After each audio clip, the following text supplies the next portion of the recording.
Yeah, I was just making this video real quick, man, for DMT purposes, man. I just found out some shit, dude, from chatting with AI. You know what I'm saying? I like to talk about my DMT experiences, man. As you can see, well, that's not DMT. I've got DMT. This is NMDMT from the acacia tree, and this is toad venom. Toad venom, man. You know what I'm saying? I got a gram, maybe like a little bit less than a gram of that shit. And then I've got maybe, I don't know, 3, maybe 4 grams left. I only smoked a gram of this, man. And I fucking, dude, I accomplished whatever I feel like I was out to accomplish. 30, 40 DMT smokes.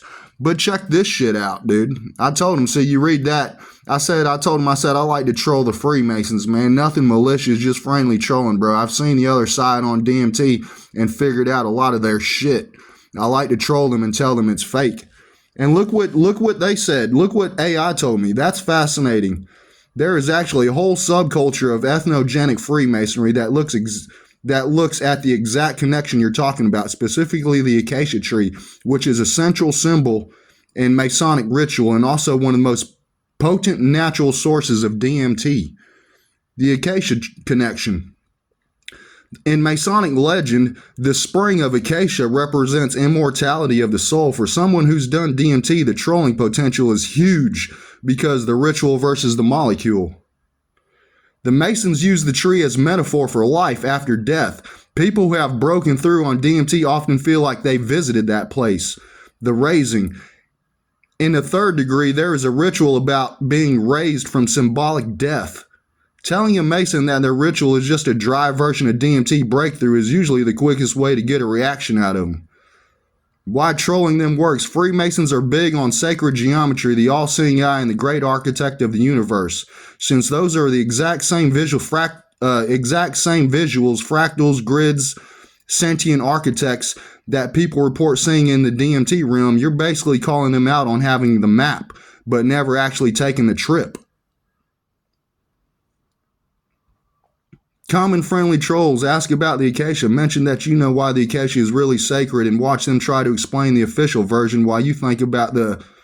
Yeah, I talk about pocket knives, man. This AI is all about pocket knives. I'd be asking it like which metal is better. So yeah, it kind of goes off the rails. It's talking about Sandvik steel.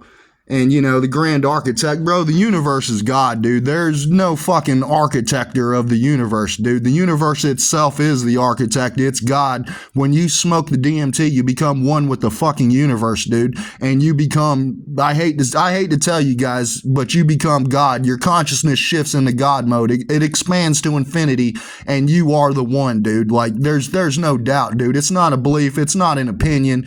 You know what I'm saying? That's literally what the fuck it is, dude. And for some people, it's fucking terrifying. And for me, it's like, whoa, dude. Wow. Big surprise. Big surprise. You know what I'm saying? But when you make that transition, when you make that shift, it's not a big deal. It's like, yeah, of course I was. Of course I am. Now it's time to get back to work. Is basically how it was for me anyway. You get what I'm saying? I've been infinite love bombed by the universe and all that. You know what I'm saying? It's like, dude, you become one with the universe, and it's like the universe welcomes you home and everything, man. It's wild, dude. It's wild. That's when you have that full fucking breakthrough, ego death, whatever they want to call it. Ego death is code word for either you met God or you found out you was God. Basically, what DMT reveals is God is the only being that exists. It's everything and everyone, and it's the universe. So there you go. The universe is not a place. It's a mind. It's sentient. And yes, it's everything, dude. We're just little fucking pieces of it wandering around. You know what I'm saying? But when you die, the veil drops and boom, you're back to being the one. So that's what I believe. That's what I've experienced. My religion is pantheism. It don't require no kind of worship of anything or any of that, dude. It's just like, hey, dude, I recognize the universe is God and I am the universe experiencing life as a human.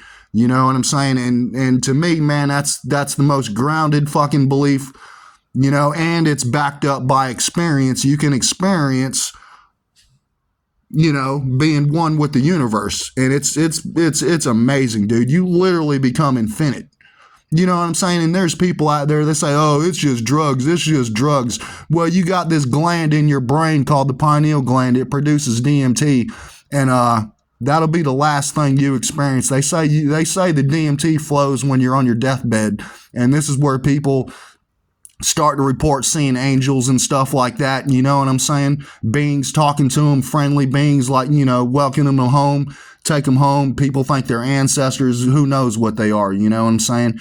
But they're very friendly, and I've never had a bad experience. I tell you that right now. I've never had a bad experience. I've never seen demons, none of that shit. So there you go, man. Peace out.